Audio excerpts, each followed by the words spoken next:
to C.A.S.S. Live. I'm your host, Kathy McCraney. Today's topic, the deep ocean. What is it? What lives there? And what is it like way down there in the big deep? For this interview, we have a renowned biologist, Professor Cassudi. Thank you, Cassidy. It's a pleasure to be here. So, Mr. Cassudi, what is the big deep? Well, the deep ocean is just a layer of the ocean that is very, very deep underneath the water. The deep ocean consists of 3 layers. The twilight zone is the first layer, where there is light but very little. The fish that adapt to this zone have very large eyes in order to spot their prey in those depths. Many of them are translucent, from a basic single-celled organism to very complex creatures. One of these creatures is called Phronomer, who is the inspiration for the movie Aliens. The next layer of the deep ocean is called the dark zone. No light whatsoever can penetrate this depth.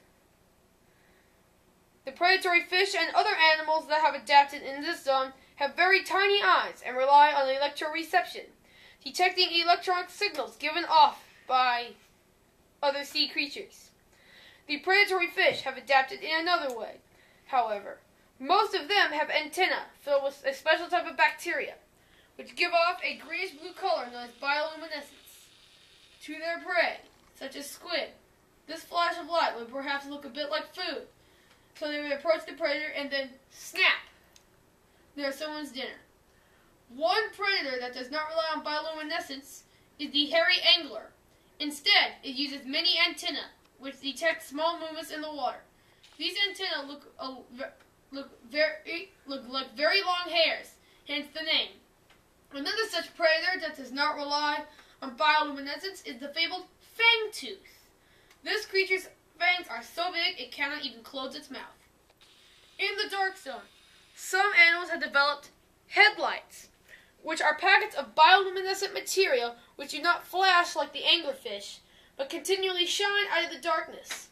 The prey have adapted to this zone as well. Much of the prey in the dark zone is colored red because red light does not penetrate down that far, keeping them hidden from view. A few of the predators have headlights that allow them to detect all objects which are red.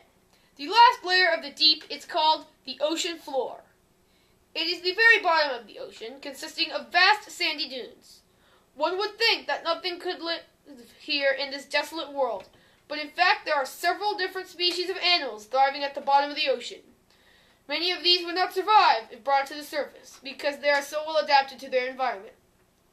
One of them is the tripod fish, which is given its name by 3 specially adapted fins, which allow it to remain motionless on the ocean floor. It has very small eyes and instead relies on 2 antennae, which detect small movement in the water. There are even a few species of coral that thrive down here, which baffles all of us scientists, because we thought in order for life to exist, there needed to be sunlight. This has proved to us that life in the deep does not need sunlight.